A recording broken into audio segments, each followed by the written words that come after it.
Today on the 3-Point Blitz, it's the final show before the 2026 NFL Draft and the first official show of the NBA playoffs. CJ McCollum rises as ATL's unlikely hero in a Game 2 comeback. LeBron James shows he still has some juice in the tank with a shocking Game 1 dominant performance. Dexter Lawrence leaves Big Blue for the Cincinnati Zebra Stripes. And one last preview of the 2026 NFL Draft before it happens for real. All today on episode 56 of the 3-Point Blitz. Fasten your seatbelts for the realest Eagles and Sixers YouTuber! One who plays no clickbait and gets to the point! The myth, the legend, Nicky Steves! Come to my channel, you know the deal, yo boy, always keeps things real. Think and slate, dropping unrealistic mags, 2K takes for the clip. Even though cats like that get views closer to the millie, never hear me preach, LeBron to Philly. Before you watch the Eagles all the way through the early 22, authentic talk, forget what others do. Come to my channel, you know the deal, yo boy, always keeps things real. The 24/7, 365 way, sports content for the reals that feel the day.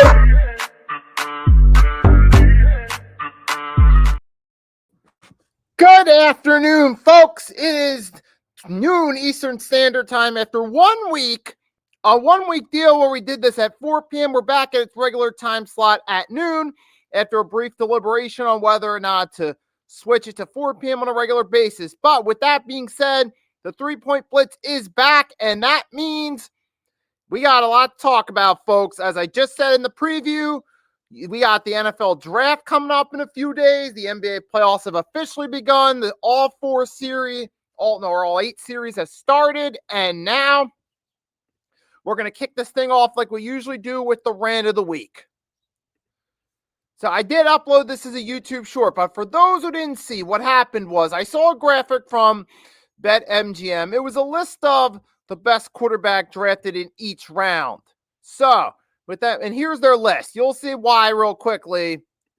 This isn't exactly the most on par on the up and up list. So here it is. You see Patrick Mahomes, first quarterback, best in the first round. Okay, fair enough. It'd be a close nod between him, Peyton Manning. Drew Brees, the best taken in the second round. Okay, that makes a ton of sense. Russell Wilson, third round as of now. Okay, I get it. Dak, best fourth rounder. All right, that's fair enough. But then look at the fifth.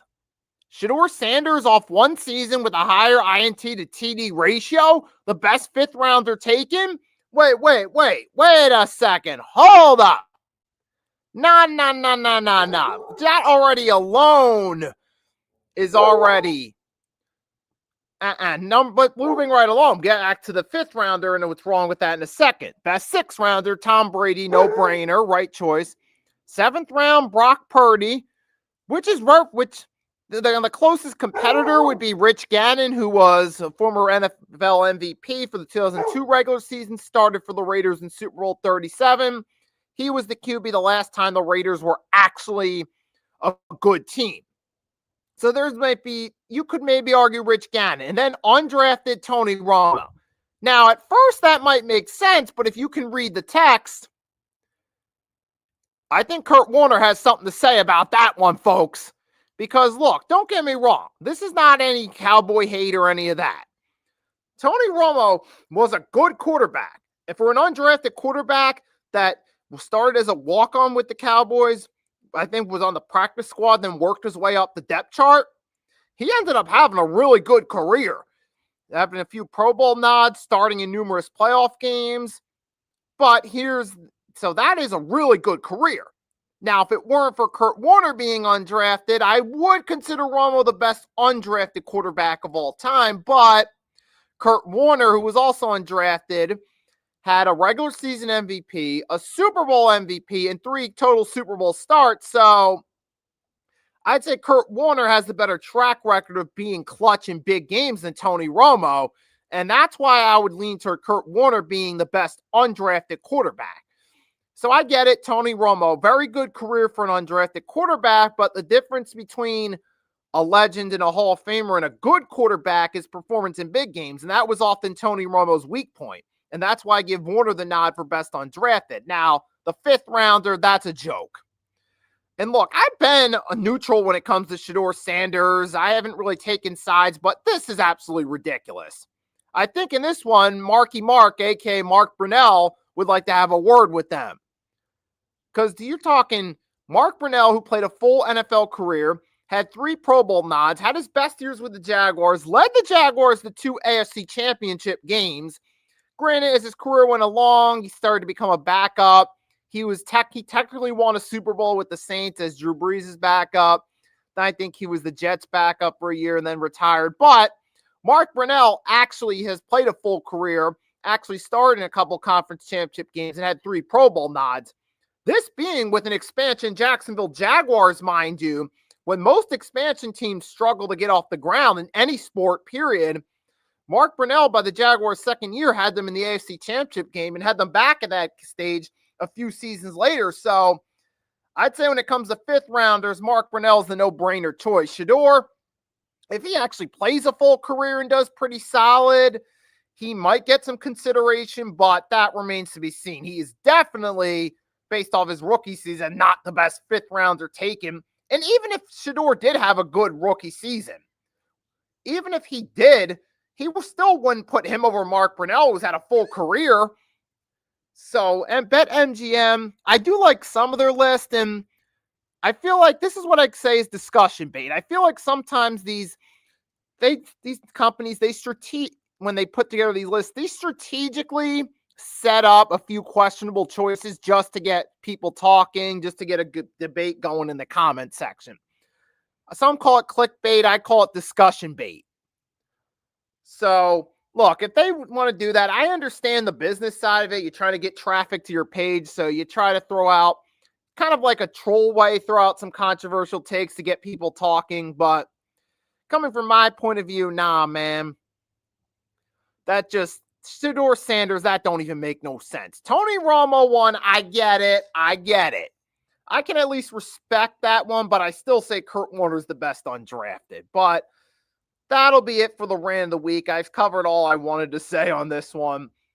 And now, speaking of to the state of Texas, we actually have 2 players, one from the Houston Texans, one from the Cowboys, who received big extensions in the past couple days.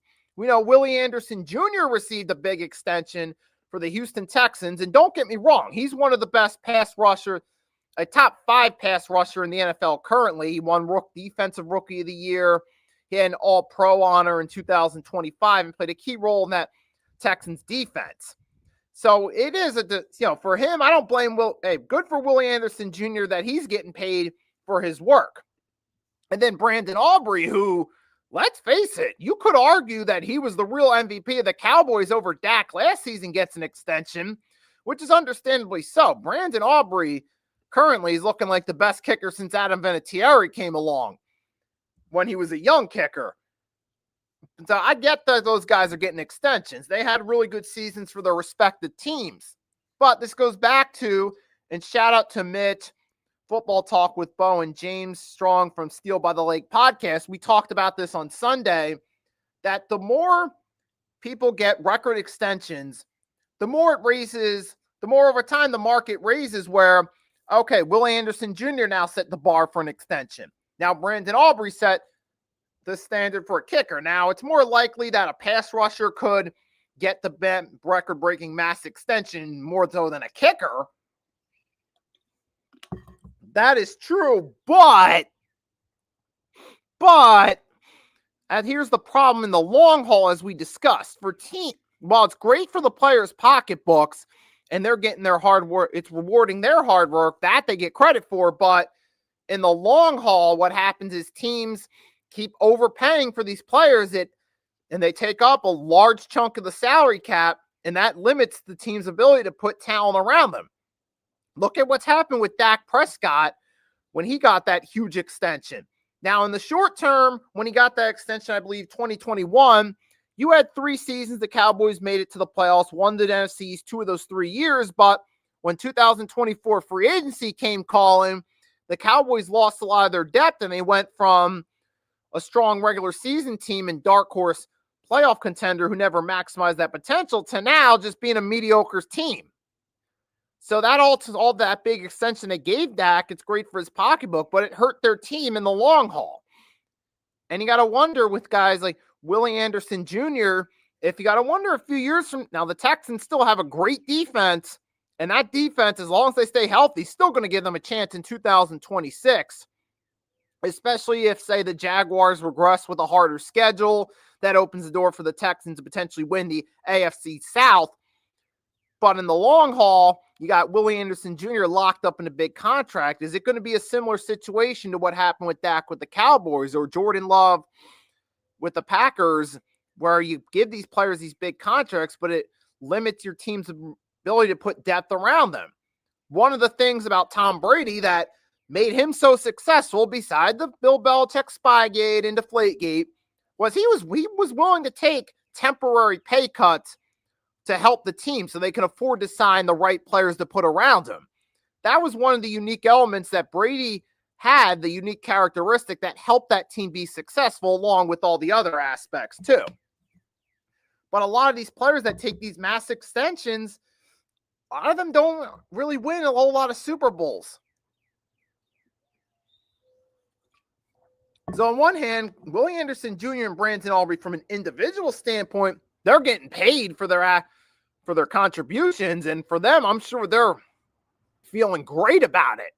But also at the same time, for the team, in the long term, it can limit your team's ability to put talent around you. So it's just really a matter of, we got to see how this pays off. So, hey, man, but you know how that's the way the football game is now. Teams fluctuate. They increase this standard for highest paid edge rusher, highest paid quarterback, or highest paid tight end. It fluctuates. We saw Tyler Lindenbaum also, too. Let's not forget him got a big extension. So that's just the way it is. And, hey, sometimes, taking up a lot of space in the salary cap, that's just the consequence that comes along with it in the long term. But we'll have to see how this ends up playing off for the Cowboys and the Texans, which for the Cowboys, I think this is going to come back to hurt them in the long haul, with all due respect to Brandon Aubrey, because you still need help on your defense. That's the main position the Cowboys got to focus on. And now you got a huge contract with a kicker who's a really good kicker and the best kicker in the NFL currently. But still, in the long haul, when you got to build up that defense, how's this going to impact the salary? You already got Dak's big contract. Now you got Brandon Aubrey taking a big contract too. We already saw how the Dak contract hurt them in 2024 free agency and caused their defense to regress. That could be trouble for the Cowboys in the long term, but typical Jerry Jones move. But speaking of moves in the NFC East, we got something else going on too. The Giants traded Dexter Lawrence to the Cincinnati Bengals, and in return, they're going to get, now they got the 5th and the 10th pick in the 2026 NFL Draft's first round. Now, this is good. Now, for the Giants, this opens up a window of opportunities for them in terms of what they do. And for the Bengals, I'll start with the Bengals. The good news and bad news. The bad news is your defense still struggling. You retained most of your coaching staff from last season.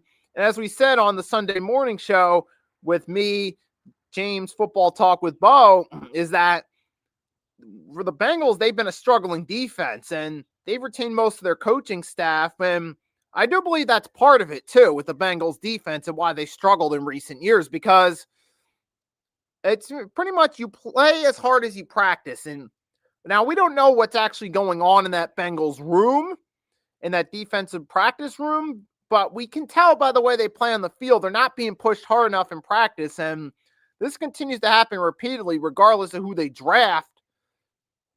Obviously, that might be a sign that leadership-wise, the vision for the defense and the preparation needs to change. But as long as they still got the same coaching staff, I don't think that's going to happen. So for Dexter Lawrence, currently, the Bengals are a better team than the Giants currently.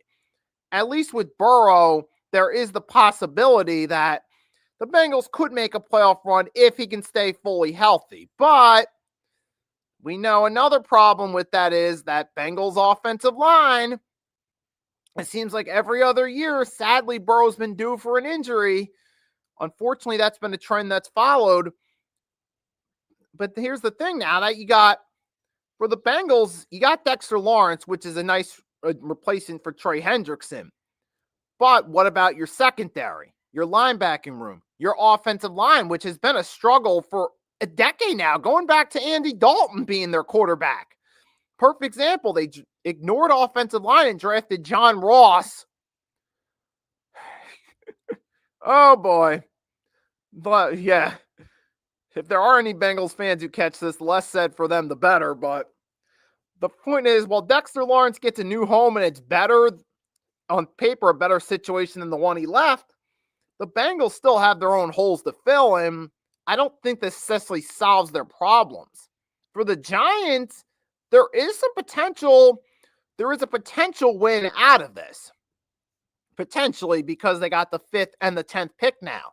Meaning that if they make the right move, if they draft the right guys, maybe go one, you draft an offensive lineman, maybe you draft someone on the defensive side, or maybe what you do is you get a receiver early, then you go and draft an offensive lineman with the 10th pick, fill that void, and then start to build the defense in the other rounds. There's multiple ways the Giants could go with this. So there is, at least for them, the potential to benefit from the number 10 pick. But with the Giants' recent history of draft blunders for the most part, it's hard to give them the benefit of the doubt, because over the past decade, most of their early picks have either been insane reaches such as Daniel Jones or a struggle to pan out. Now, they've had their share of hits too, such as Saquon Barkley, but he ultimately left for a division rival and helped them win a Super Bowl. So even if they hit with 1 or 2 picks and they're missing with most of the picks, what difference is going to make? But we'll have to see if maybe the Giants with a new head coach, if Harbaugh has enough influence and say to convince the Giants to draft differently. We got to wait. We will find out come Thursday night. Well, we see what happens. What do the Giants do with the 5th and 10th picks?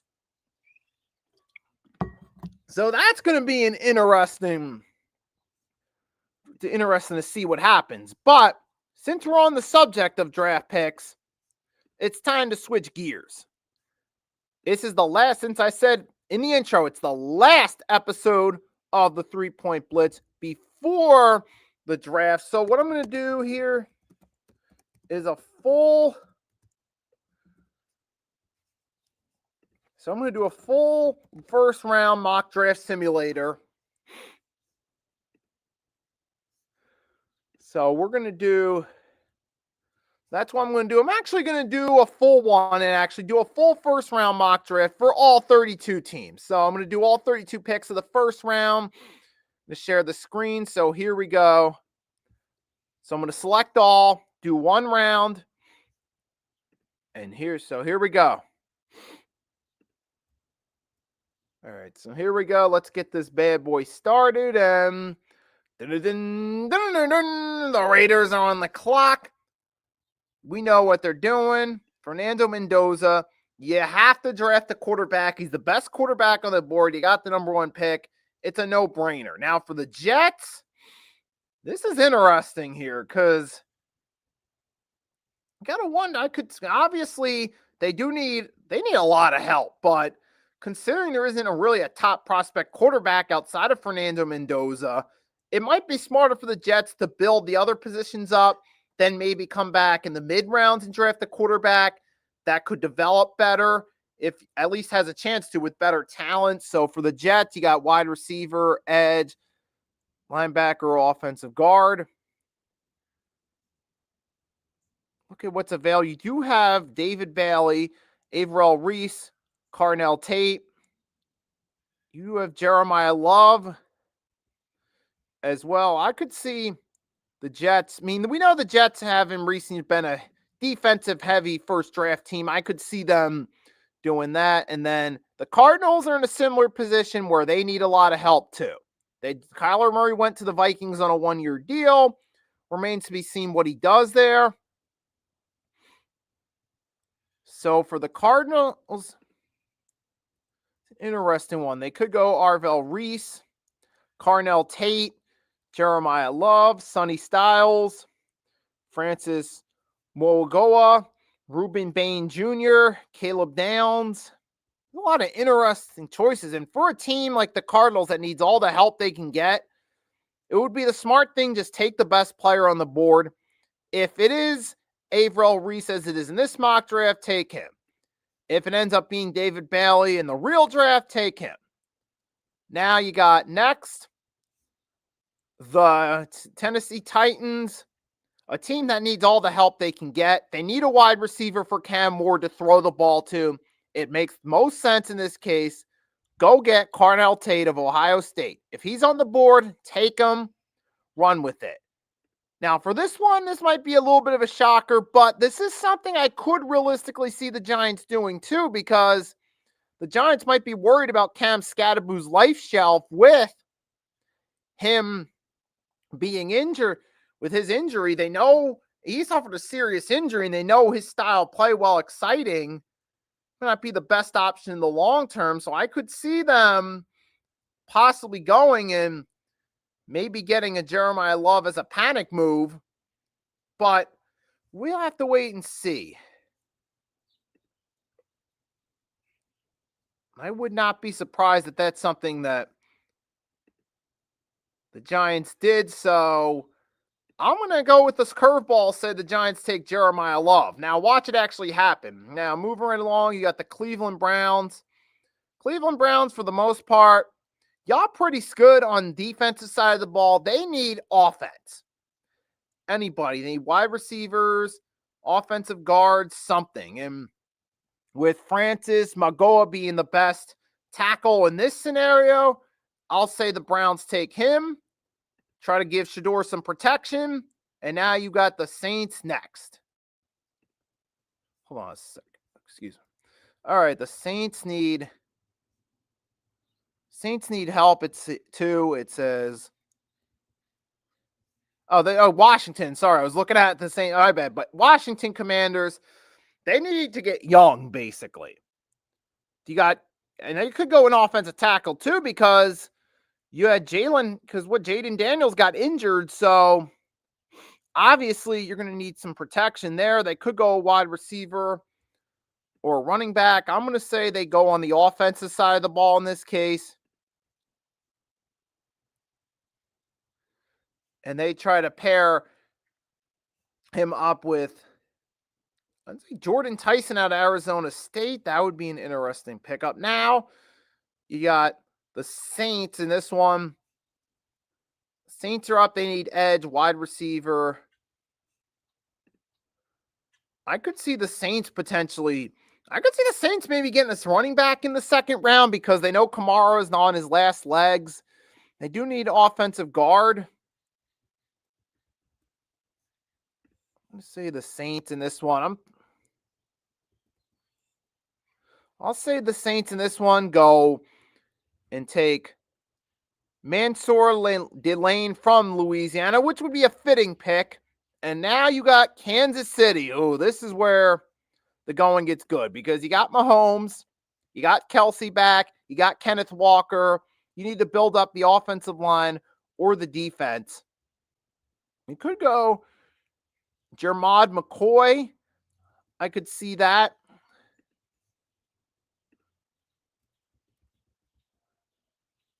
But then now you got the Giants are on the board again. They already took. And I'm going to say this is where they go and get Spencer Fanu, an offensive lineman. Now the Dolphins are on the board. They need all the help. You brought in Malik Willis. You got to surround Malik Willis with talent. You got to go and get him some receivers, tight ends, something. This is where they go. Say they go for Mekhi Lemon there now. You got the Cowboys. Obviously, this is pro defense heavy draft. Saying this one, they're going to go Ruben Bain Jr. from the Hurricanes, get themselves an edge. Now you got the Rams are on the board.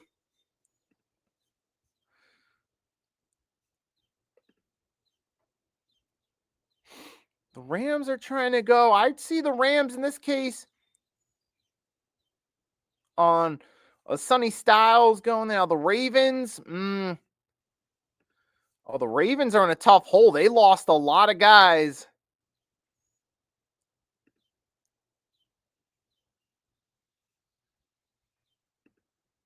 Oh, they need a lot of help on the offensive line. I'd say in this case, it's the offensive guard. Let's say the Ravens go and grab Loane from Penn State. And now you got the Buccaneers are next on the board. They're going to probably see the Bucs looking for a defensive guy in this one. They're going to because they need a lot of help on the defensive side of the ball.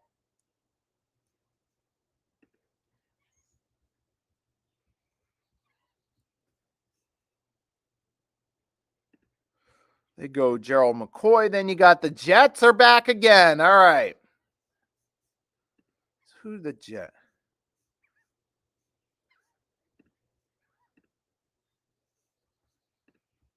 Who's the Jet? Well, the Jets already got David Bailey, and they need a lot more help, so I'll go.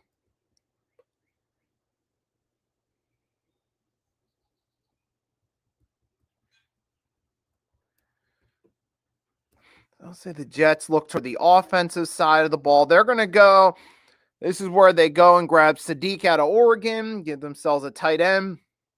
And now we're going to get the Detroit Lions. This is an interesting one.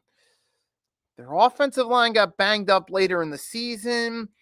They need help. I'd say they're going to go. If Monroe Freelings out of Georgia's on the board, they take him.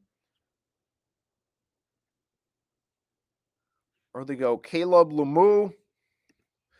And now you get the Minnesota Vikings. For the Vikings in this one, obviously defense is their main need. And they do need a running back for the long term. So it's kind of interesting in this one where they could go defense. I'd say the Vikings probably going defense.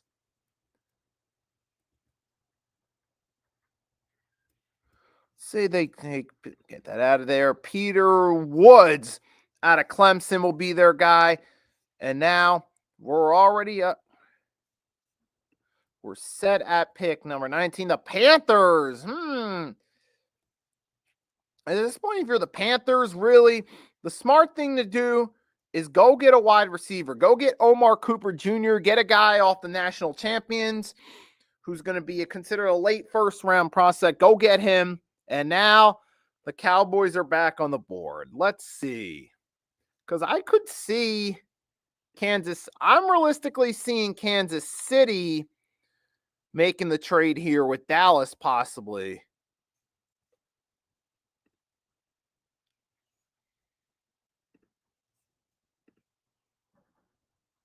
I could see Kansas City.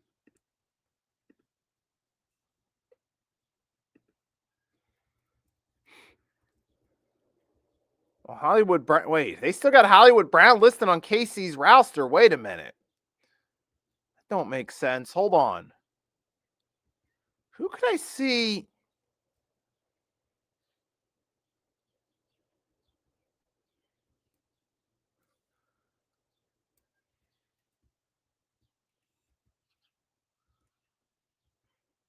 I'm trying to think. Who's a low guy I could see Kansas City trying to trade? Looking for a lower, like a guy that's on the team but isn't. Wait, they got Nick Bolton listed twice. Ugh, they got this whole thing. Oh, this whole thing's a clustered.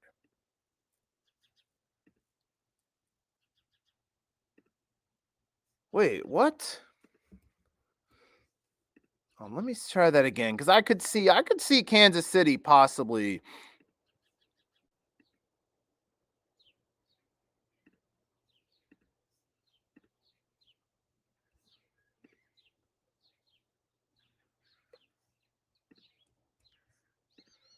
Oh, yep, and here we go. So I see a pick swap here. So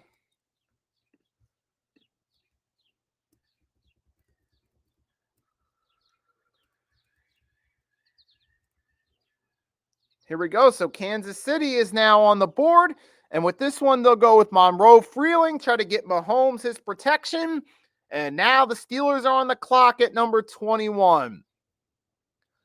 It's an interesting situation. And this is where I go. They fill in that safety void, get Dylan Theinman out of Oregon. And now you got the Chargers on the clock. I'd say they need an offensive lineman bad. And they do need some help on the defense, but I could see Harbaugh going for build that defense. Now it's the Eagles' turn. All right, here we go. You already had your top gun from Penn State off the board. You lost Monroe Freeling from Georgia. So now I've always said Eagles should stick with an edge. And in this case, so go with Keldrick Falk out of Auburn. And now the Browns are back on the board again. So, all right. You got Shador his protection. Now, try to get a receiver. Got to build, like I said, build the offensive side. Get the best, at this point, get the best receiver on the board if you're the Browns in this situation, because you need that help.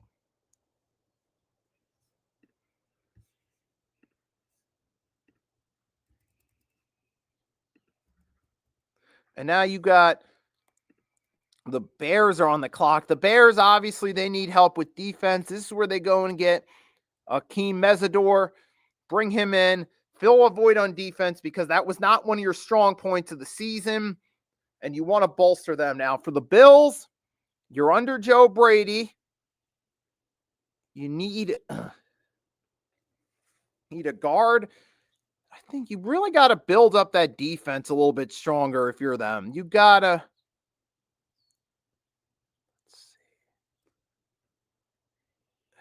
You do need edge. You do need.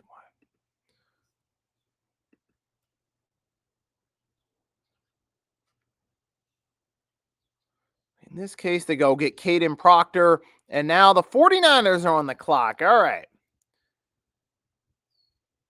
You gotta wonder. It could see them going with a edge or a linebacker, because you got to wonder how much longer is Fred Warner going to be there. And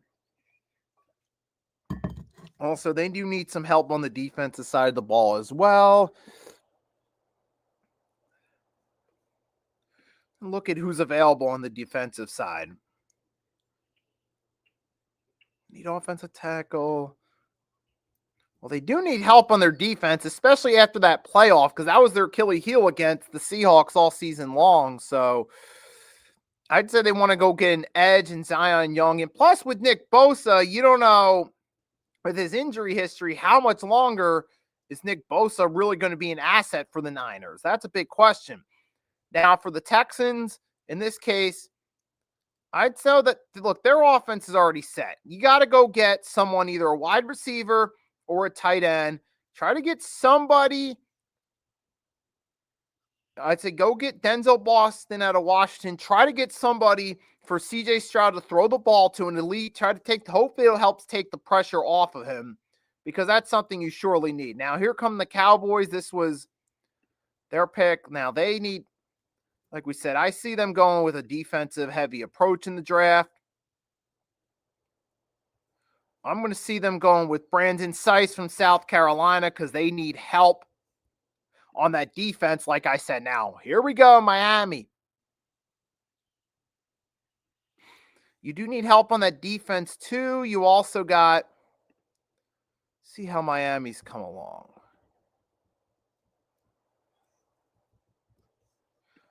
Miami, they got a wide receiver now. At this point, I'd say they go with Blake Miller, because you need help. Now we're down to the final two picks of the first round. For the Patriots, they do need a wide receiver. Let's just say that they're trying to build up. They probably do need some help on, but they really, I'd say the Patriots actually need offense more so.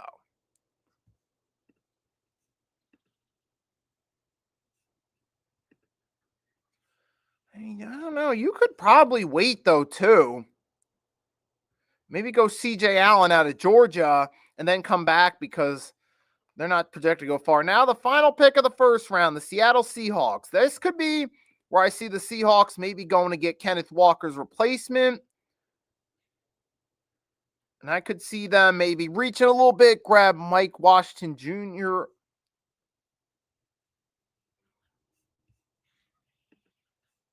But they also do need offensive line. I'll see them going to take Max Iancora out of Ohio State. Now there's the mock draft right there. Now we're going to take a look. So we got team grades. Oh, the Cowboys get an A in this one. Full mock draft results.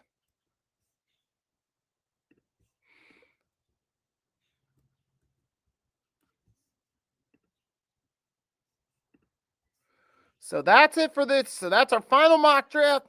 How much of it will happen? Well, we'll wait and see how much of it really happens. So we're gonna find out. So that's the last run through of my mock drafts before the real NFL draft happens itself. We'll see how much of it really happens, how much of it doesn't, but ultimately it is a mock draft. It's for fun. I try to be as realistic as possible, but we'll find out over time, come draft time, if that's actually the case or not. But for sure, one thing I will confidently say, I do see the Cowboys going on the defensive side, Kansas City, maybe trying to trade up to the late first round, get some help for protect Mahomes next season. I could see Miami trying to get what would be the smart thing to go try to get a receiver or an offensive lineman, try to build around Malik Willis, help him out. Tennessee, try to get a receiver for Cam Ward to throw to. Houston, we'll see what they do, but I do believe Houston should go get another weapon and try to get a reliable weapon for CJ Stroud so he doesn't have as much pressure to perform well in big games, because that's where he falls off when the pressure's on. But ultimately, time will tell what happens. We'll have to wait and see. I believe Eagles could either go, if your offensive guard out of Penn State that's hyped up in the mock draft is available, take him. If not, go fill that void on edge that Jalen Phillips left, or get a linebacker to replace Nakobe Dean. But time will tell on that one.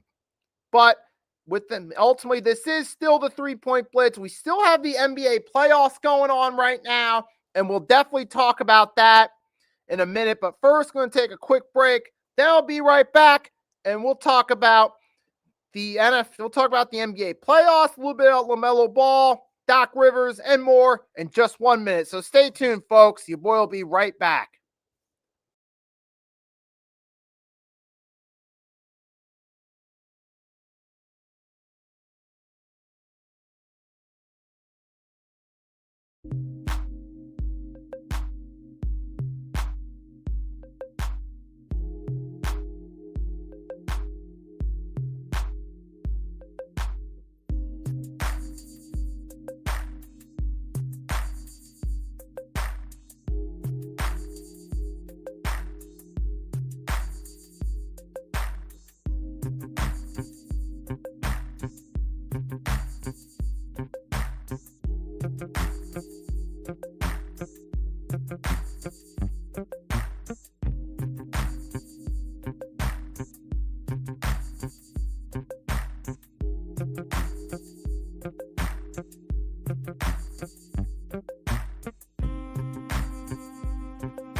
And I'm back, folks. After a quick break, I am back. And before we dive into the NBA playoff talks, a few friendly reminders.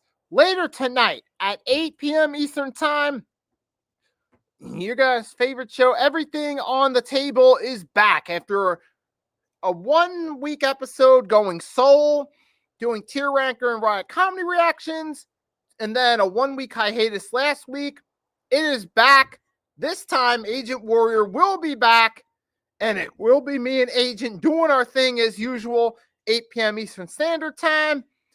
And with Everything on the Table, it's not just sports talk, it's all talk. Any big movie news, celebrity news, countdown list, memories, all that will be on the table tonight. So make sure to tune in later. And also, come April 25th, I got a special present for Steez Nation.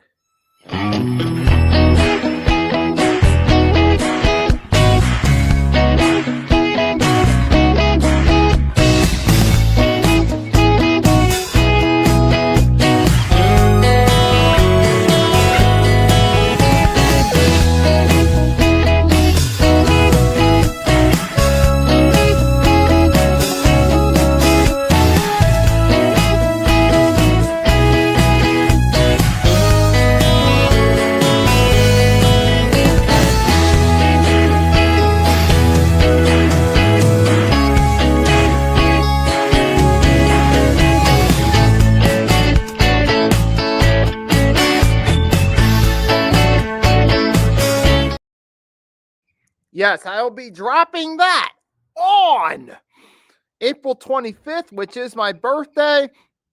And that is my gift to Steez Nation this year. So I'll give a little behind the scenes look about my childhood, about starting off as a YouTuber, some of my favorite memories that stand out to me throughout my YouTube journey. I'll be putting that together in a little mini documentary style. So that will be coming up soon. And then Everything on the Table later tonight. But now it's time to get back into the discussion because it is the first official week of the NBA playoffs. We do have some other news in the NBA we want to get to before we dive into the playoff. So we got this almost ended up being the rant of the week, but we'll kind of talk about it briefly. So LaMelo Ball. We know last week there was the incident where he tripped Bam Adebayo.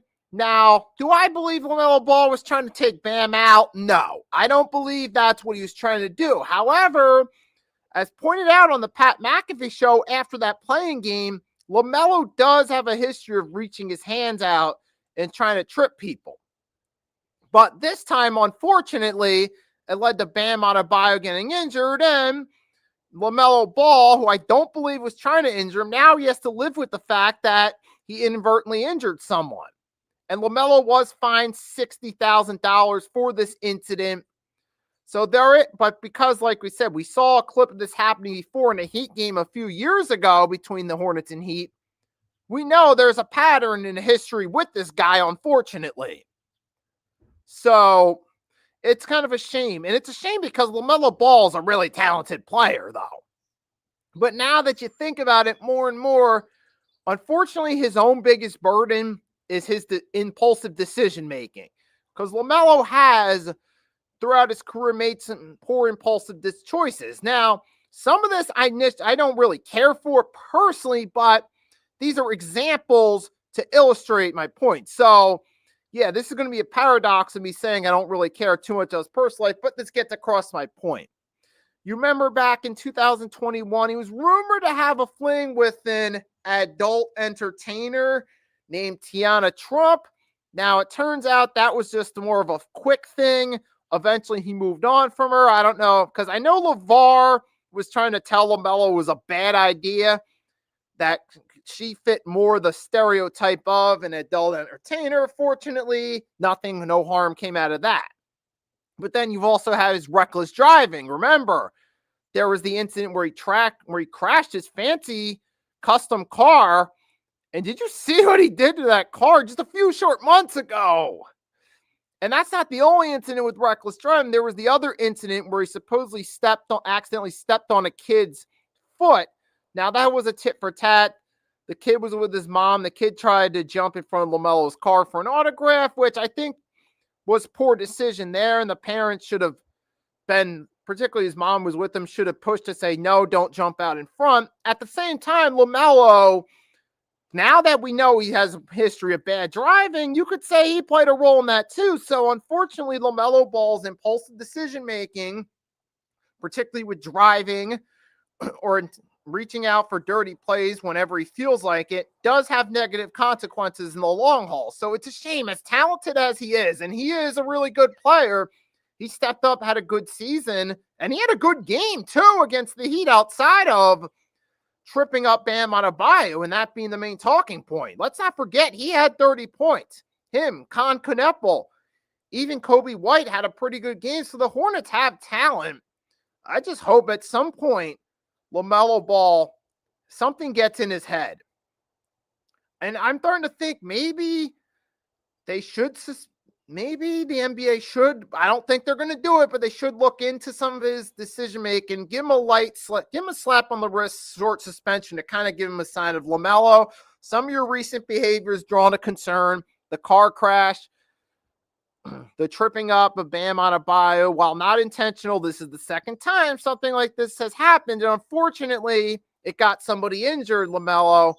We're doing this to give you the heads up. You got to step back a little bit. But hey, you know what? But I don't think it's going to happen. That's the reality of the game. And also in other news, it is official now. I'm not going to talk about this long because I already talked about this in depth last week. Doc Rivers is retired as a head coach, and he's moving on to other pastures. He says he wants to spend time with his grandkids, which at this point in his life, I'd say all power to you. And I wouldn't know from experience, but when I heard a lot of people who've been both a parent and a grandparent say grandparenting's the most fun part. If that's the case, Doc Rivers, go have fun. Enjoy some time with your kids. If you ever decide, grandkids or your children, your grown kids and your grandkids, enjoy that time. I'll just say this real quickly. His legacy to me is when expectations are low, he's a great overachiever. When expectations are high, he's a great underachiever. That to me is the best way to summarize Doc Rivers' legacy in an honest but also respectful manner. So I'm not going to dive into that. I already did that last week. So moving right along, let's actually talk about the NBA playoffs itself. That's the part people are here for. Let's dive into it.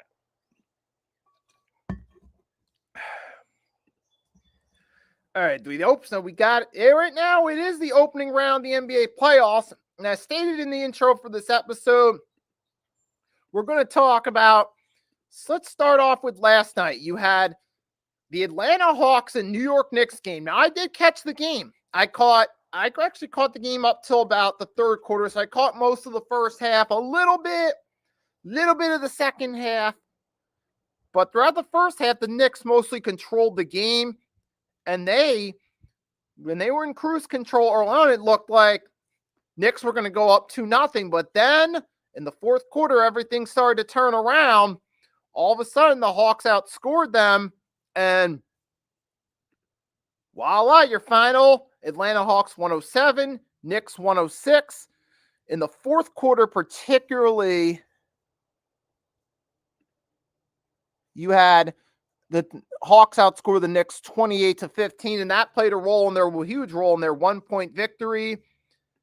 And as our Coop pointed out in the comments, we had an unlikely hero for the Hawks in game 2 at Madison Square Garden. That's right, CJ McCollum, who we've seen some flashes of brilliance from time to time. We saw it on the Pelicans. We saw it also on the Blazers. We saw those flashes of brilliance. And we saw it again last night, dropping 32 points. He was 5 for 7 from the free throw line, and he was integral, and he played a huge role in that second half comeback and evening the series at 1 apiece. Now, you got game 3 in ATL back for home for the Hawks. That's a huge momentum setter for them headed into game 3. because it looked like, again, they were getting cooked. You saw Jalen Johnson didn't have a great night last night. In the first half, he had 4 points. All 4 of them were free throws, and he finished with 17 points. So he had 6 field goals. He had 12 points from the field. The rest were free throws. So he didn't have a great night, but fortunately, CJ McCollum stepped up and helped the Hawks when needed, which is also a key. That's why it's important to have depth and have players who can step up, particularly role players. Now, your role players don't have to step up and play great every single game. However, it really helps, and it can make a huge difference when you got those guys that can step up when needed to. All those great teams throughout history have had it. You had the Chicago Bulls certainly had it. You had guys like Scottie Pippen could help out when needed to. You had Steve Kerr could hit some of those clutch shots from time to time as a role player. You had a guy like Ron Harper who helped out and do the dirty work on defense. Then the second go around, you had Rodman, was the king of the rebounds and also the king of technical fouls. But the point is, all these great teams throughout history have had some guys that could help out. Even the Lakers, you had guys like Derek Fisher on those Kobe teams who could help out and play an integral role. Pau Gasol was phenomenal in the paint during the 4th and 5th championships. You also had Robert Horry during the Kobe and Shaq years. But yeah, I could go on and on with that. But back to the subject here. So shout out to CJ McCollum. Great game. From the Knicks side, Brunson had a solid game. He did have 29 points. But also you had Karl Anthony Towns was solid with 18. But outside of that, the rest of the roster wasn't that great. It's just that the Knicks ultimately took the wheel off the gas pedal in the fourth quarter and let the Hawks come back. And even Arku now has the Hawks winning the series, which it could happen because let's be real, folks. The last 2 playoffs, let's not forget, the Knicks have lost series they were favored to win, both time against the Pacers. Second round, 2024. Knicks were the favorites. It was supposed to be Knicks-Celtics conference finals. Got Pacers-Celtics instead. Knicks were supposed to go to the NBA Finals after knocking off the defending champs as of last year's playoffs. And guess what? And Arku's confirming that he's believed in the Hawks the entire time.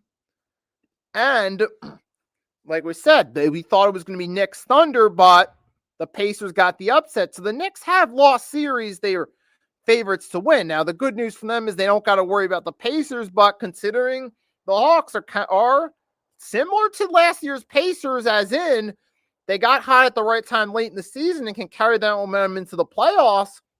Oh, yeah, there's a good chance the Hawks could win this. Similar, or another example, the Lakers with the Pau Gasol trade, they got hot. Or even the Lakers a few years back. In 2023, they got hot and made a run to the Western Conference Finals. But other games you also had, the Cleveland Cavaliers now go up 2-0 on the Toronto Raptors. And I'll say this about the Cavs. I've noticed this trend over the past couple of years, and this is what I'm saying.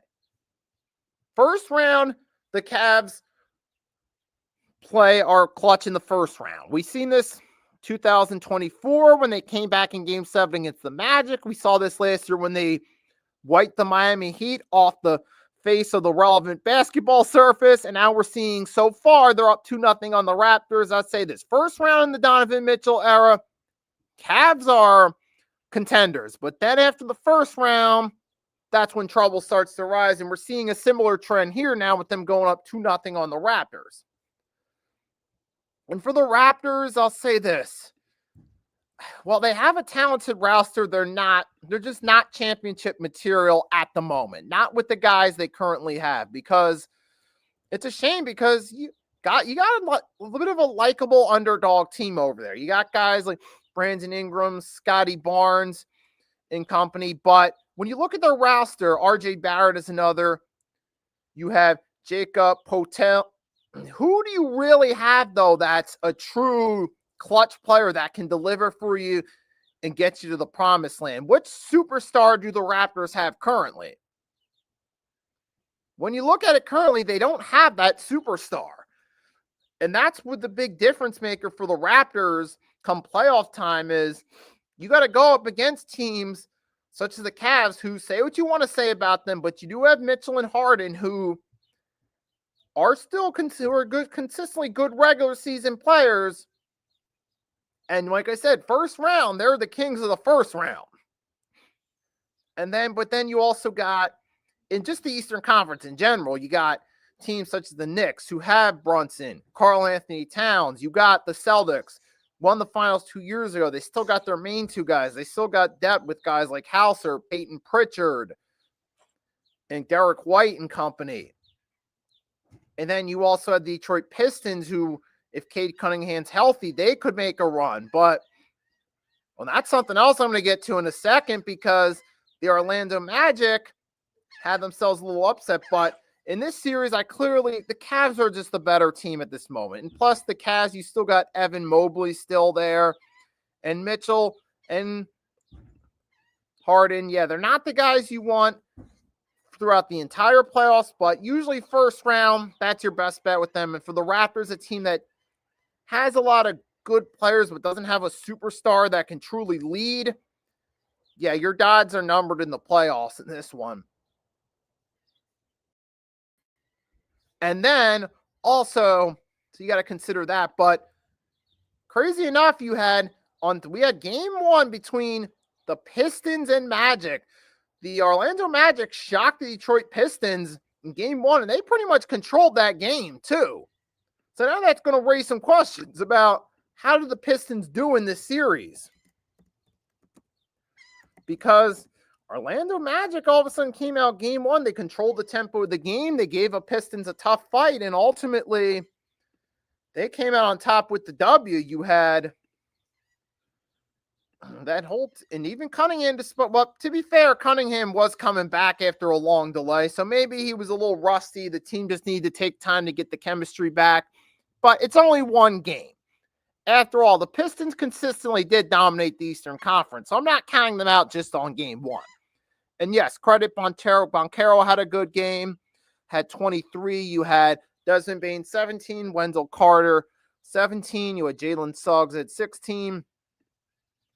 And then for the Pistons, Cunningham did go out there and have 39 and have a really good game, but the team needs to get its chemistry going back together. You still got Tobias Harris, Azor Thompson, Jalen Duren.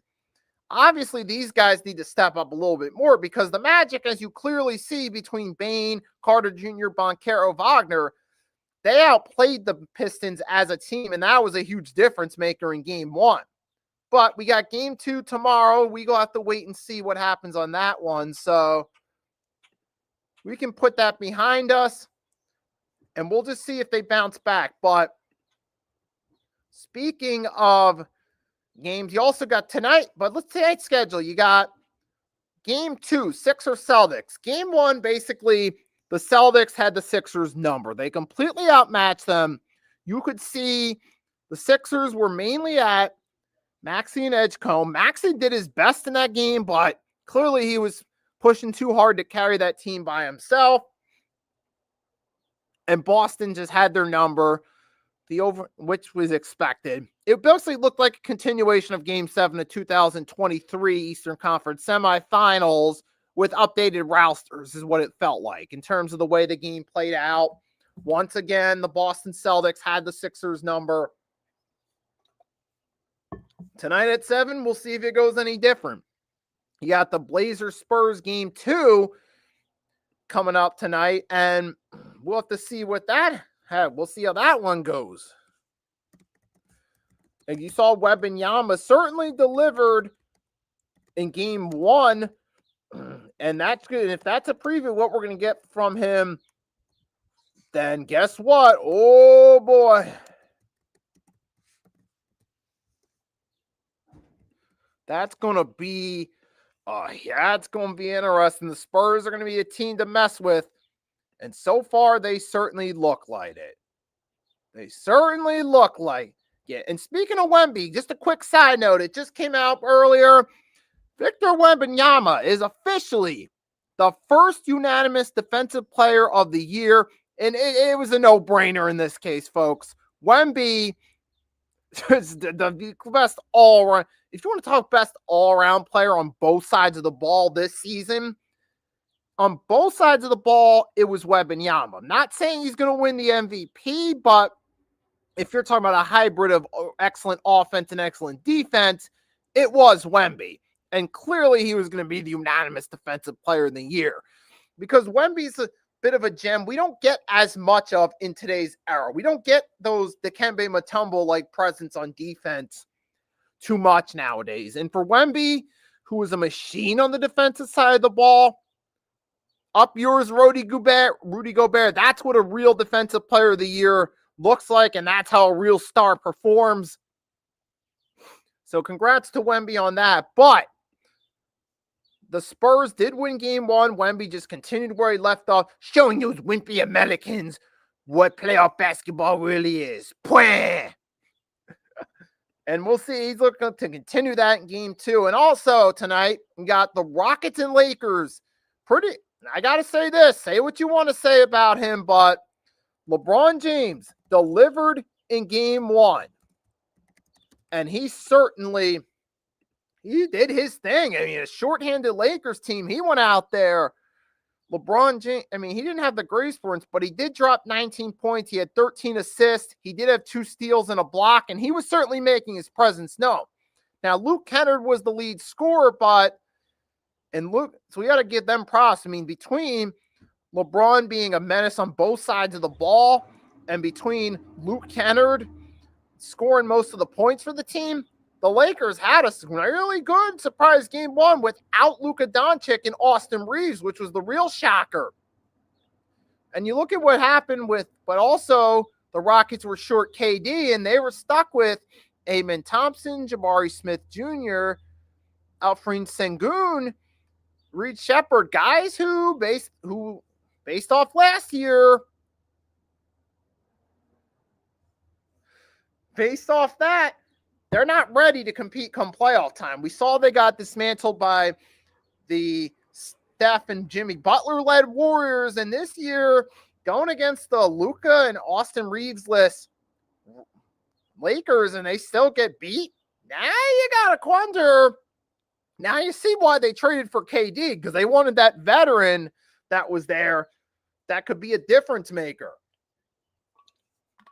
But I will say this. Well, I still got to give LeBron credit for this. While he may not be the same player he was 5, 6, 7, 8 plus years ago, he still, even for a guy in his 23rd season, can still have those flashes of brilliance. And he at least knows what good team basketball is. Whether you like him or not personally, hey, he did out there. He did a good game one. Now, we'll see if the Lakers can keep that going come game two tonight and so on, because they're still going to be shorthanded, though, without Luka and without Austin Reeves. And the longer they're out, the more troubling it is for the Lakers in the long term, because while they did win game one against the Rockets, that's not sustainable in the playoffs, especially in a loaded Western Conference where you still got teams such as the Nuggets and Timberwolves, who are now tied at 1 game apiece after game two.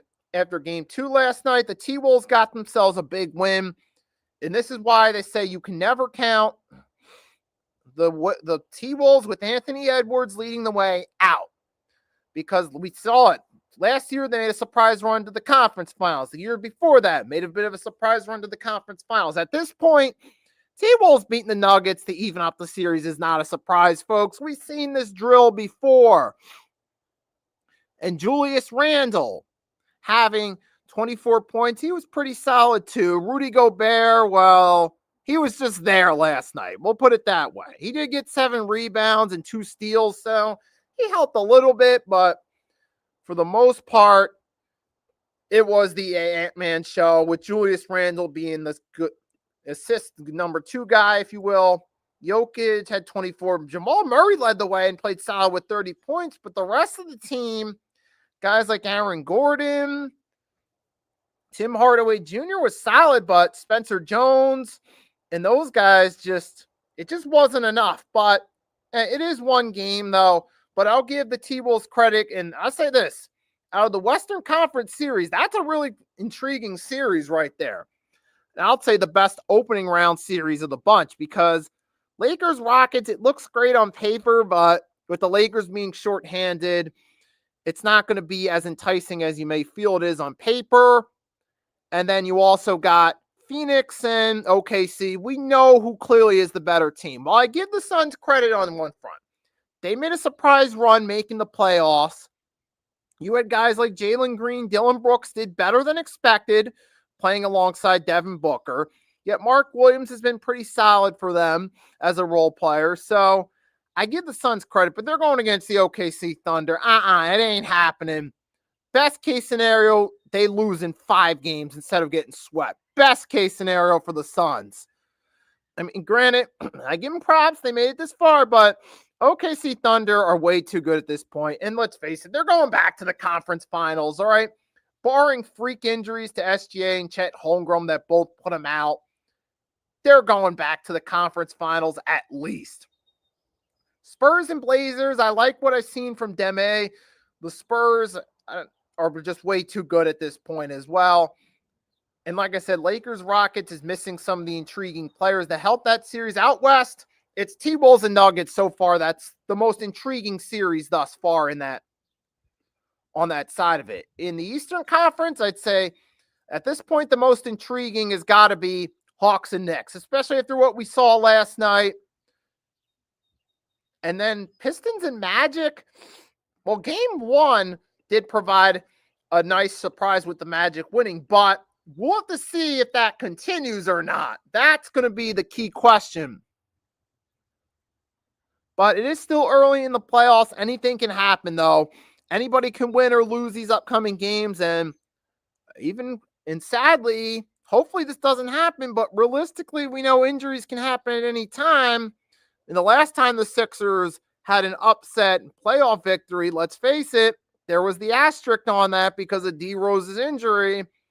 And that's why even as a Sixers fan, I've never openly celebrated that series win because we all know the real reason the Sixers won that series. But with tonight and going in game 2 against Boston, yeah, I don't see it. Give me the Celtics to win that game. Celtics are excellent at home. And even though they got the number 2 seed, I'd still say they're the best team in the Eastern Conference. And they're probably going to get the edge and come out on top with the win in this one. And then you got Spurs, Blazers. Give me the Spurs to go up 2-0. Rockets, Lakers, kind of interesting. Let me see. Do we have the official lineup yet?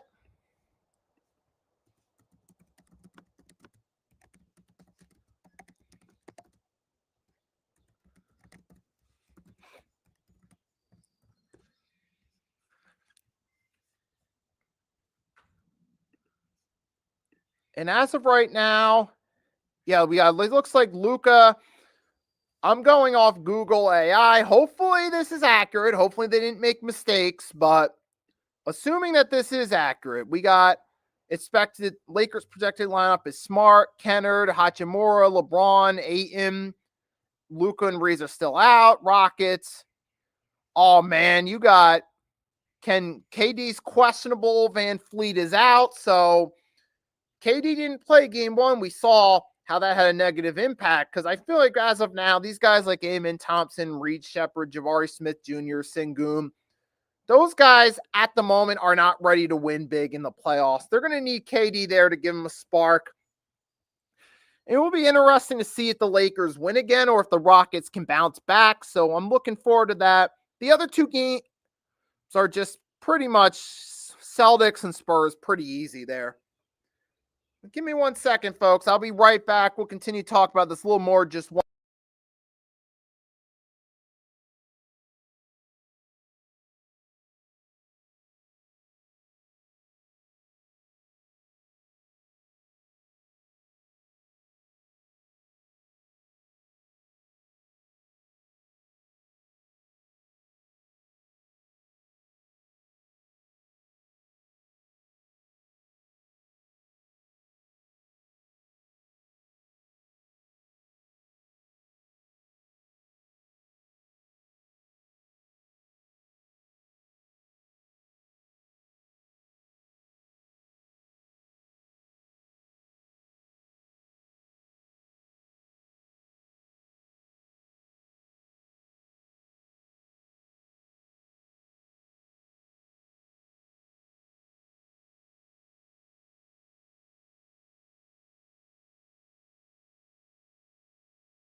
All right, folks, I'm back, and for the opening round of the playoffs, we still got to ultimately wait and see what happens. Now, for the team so far, quickly go through the biggest keys for them. The OKC Thunder for the opening round, pretty obvious. Stay healthy and you win the series. San Antonio Spurs, the same. Stay healthy, win the series. Boston Celtics, based off what we saw game one, same. Win, stay healthy, and win out. Those are pretty much it right there. For the Cavs, it's just keep the foot on the gas pedal. You already got a 2-0 lead. You got the better all-around roster. You match up better. Just keep that momentum going. For the Raptors, what they do need is they need someone to step up big, but I realistically don't see it happening in this series. Just not the way that roster is currently constructed. The Rockets, their biggest need, it looks like they do need KD in there. They need someone with experience who's seen the bright lights of the NBA Finals, who knows what it takes to perform come playoff time. They need that player on the court to help them out. For the T-Wolves, Ant-Man's just got to keep doing his thing, because when he's on his game and he's dominating, they destroy. They'll destroy people in the opening round in the conference semifinals. The biggest key for them is if they can repeat their effort the last 2 years, is that in the first 2 rounds, is they got to find a way to win in the conference finals. And then for their opponent, the Denver Nuggets, they got to find ways to slow down Ant and try to minimize his efficiency. Because if you can slow down his point totals, that can help you win more games. And also, Jokic has really got to step up his own game, too. They got to slow down Ant, and Jokic really has to step up and really perform exceptionally come playoff time. That's one of his keys right there. And for the Sixers, now for teams such as, now for the Pistons, their key is they got to get their chemistry back intact as a team after game one. That's their big thing. And for the Magic, they got a lot of talent there. They have a lot of depth on paper. They just got to play up to their potential, which is something they've been inconsistent with throughout the season. So that's right there, the key right there for the Magic. Just play up to your potential. And for the Sixers, man, realistically, I just don't see it. I mean, you would need Embiid in there to stand a chance, but even if Embiid were healthy, in a best-of-7 series, I just don't see them winning this series. They had their big three of Embiid, Harden, and Maxey a few years back against Boston, and they couldn't get it done. I just don't see it happening realistically, unless some freak injuries happen. Same to Boston. Same for the Blazers and Suns. I just realistically don't see it happening. I mean, all three teams are parallel in this way. The Phoenix Suns, Portland Trailblazers, and Philadelphia 76ers, in their own respect, exceeded expectations going into the season and made it to the playoffs. So I give them all props on that. But in their respective series, I just don't see them being able to win realistically. And I'll leave it at that. But there was something else I saw that I want to share with you guys real quickly that would actually be fun, I saw. So we're going to talk about it real quick.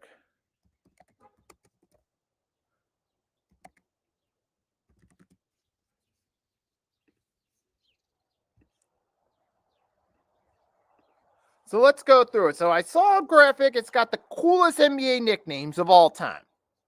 I saw it was ranked. There were 2 graphics. One ranked 1 to 10. The other ranked 11 to 20. So let's start off. So I'm going to show you guys this. We'll start off with the 22.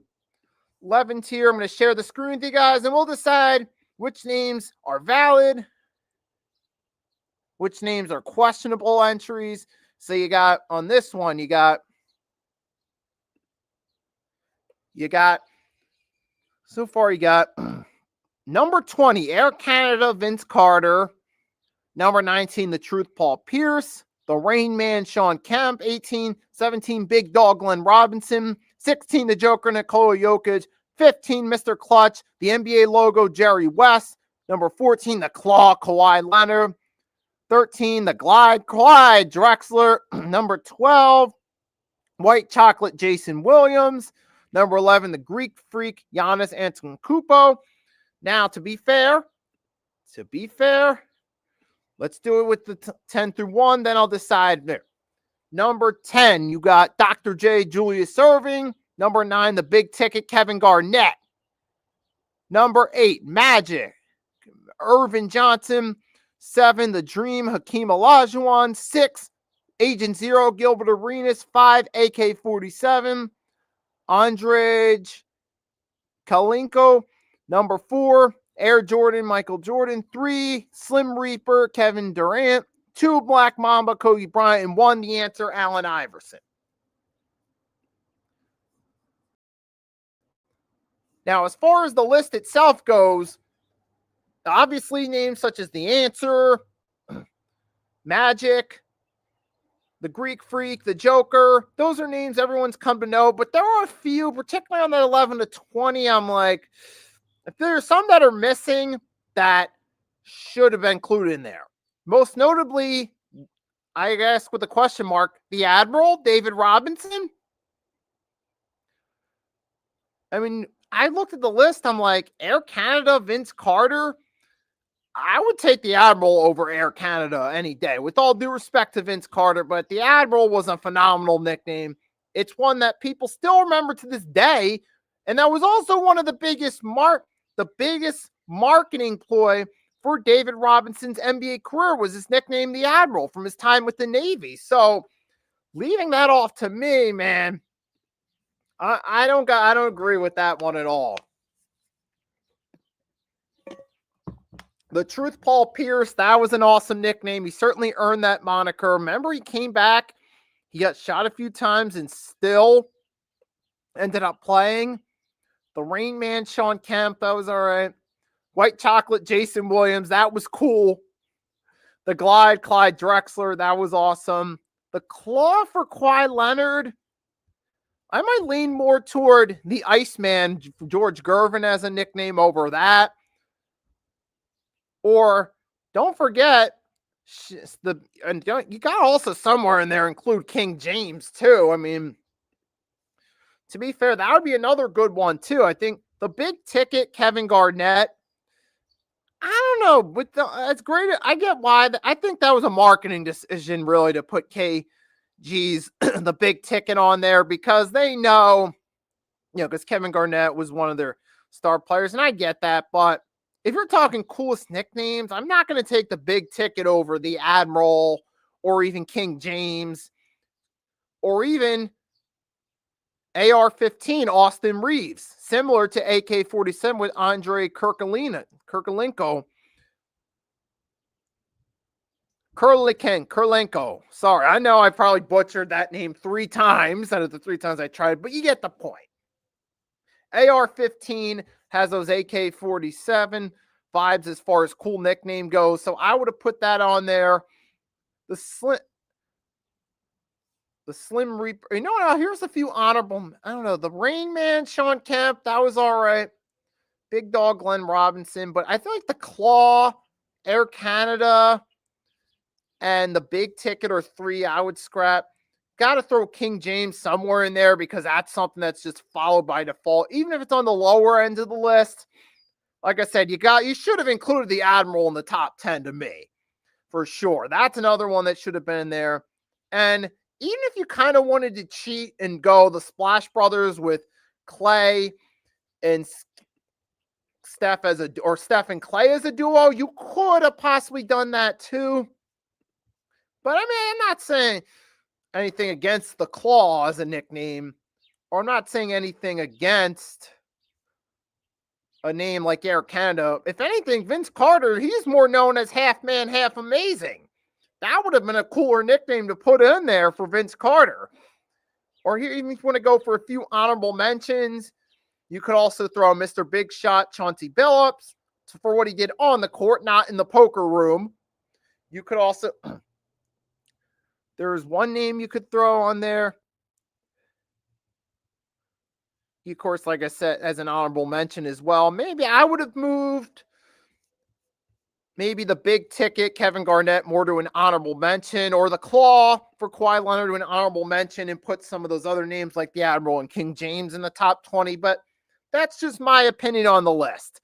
I mean, I do got to give credit, though. It is a really cool list, though. So, hey, credit to Essentially Dunk and Essentially Sports Media on IG. They did a really good job. They put together a nice list.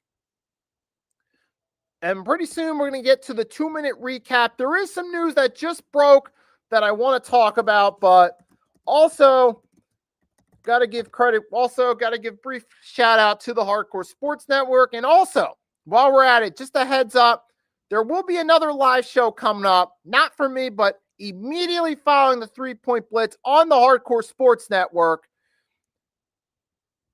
You're going to have the Broad Street Blitz with Cool Cat Connor and Leader Johnson, who are going just after the 3-Point Blitz. So make sure to definitely check those guys out, and I'll share this with you guys. And I'll share the link with you guys in just a second to that one.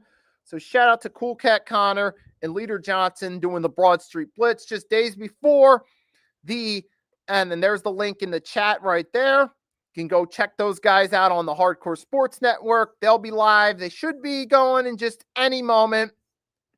So definitely check them out and show them some love over there. And then later, like I said, later tonight, me and Agent Warrior X do everything on the table after a 2-week hiatus. But before we officially go, one last segment to do. We got the 2-minute recap. We're just going to briefly touch up on some of the smaller stories that made realms in the sports world, but that I feel at least deserve a mention, at least. So without any further ado, let's dive right into it. In just a few more moments, we're going to hit it. We're going to wait till it's at an hour and 28 minutes before. So that way, when it's over, we're on a minute and an hour and 30 exactly, which is my usual goal for this. But without any further ado, folks, let's go right into it. So the 2-minute recap. It just broke earlier today that Mike Tomlin, the former longtime head coach of the Pittsburgh Steelers, will be on the move, and he'll be moving to NBC as an analyst. I love this move. This is an awesome move right here. Because if it were up to me, I'd scrap Jason Garrett. And no, that's not a dig at the Cowboys. I would take Mike Tomlin over Jason Garrett as an analyst any day. I mean, let's be real. You've listened to Jason Garrett on Sunday shows. He's not a good analyst. He's been there a few years and he's just not good at it. I'd be Mike Tomlin. Now, we haven't seen what he's going to do yet, but the potential's certainly there. And if you want to talk about analysts and announcers for a second, to be fair, I got to give Tony Romo props on this one. He actually is a good announcer. Jason Garrett isn't. That Sunday night crew, I'm not a fan of the current crew for the Sunday Countdown show.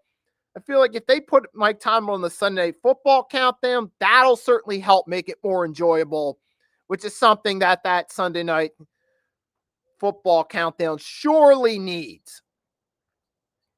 Because they just have not lived up to the hype of the Monday Night Football Countdown or the NFL primetime before Sunday Night Football on ESPN, and that would certainly help. Also, we got some historic news coming out of the Women's League real quick. UCLA, from the draft class, UCLA had about 5 players get drafted in the women's draft that Key in the Building did live last week, so shout out to Key in the Building. That's the most by any players for any team. And I know Lauren Betts has that feel-good story of overcoming anxiety and depression. Hopefully that will help with her marketability, and it could be helpful for the league in a few years, but we'll wait and see on that one. But what we do know for sure, all right, and our coup confirmed Mike Tomlin's replacing Tony Dungy. Oh, man, that's kind of that's a shame, because Tony Dungy was actually one of the few voices I liked on that show. I mean, I know he's unpopular with some of his beliefs, but as far as his football takes go, Tony Dungy is one of the few guys whose presence was actually good on the show. And hopefully Mike Tomlin does a really good job stepping up on there. But what we do know for sure, though, is Mike Tomlin will be stepping up on NBC, replacing Tony Dungy. The NFL draft is coming up in a few days. The NBA first round of the playoffs is still actively going. Everything on the table will be occurring later tonight. We got the Broad Street Blitz is going on, which I shared the link to on the network. And until next time, folks, it's your boy Nicky Stees signing off. Arku, thanks for stopping by, supporting the stream as always. Anyone else that stopped by, Mitch, I know he says he's always listening, even if he's not commenting. To anyone that stopped by, thanks for your support. Hope you guys enjoyed episode 56, and let's hope episode 57 is another Grand Slam episode. So until later tonight, with Steez and Agent Warrior on everything on the table, it's your boy Nicky Steez signing off. Peace.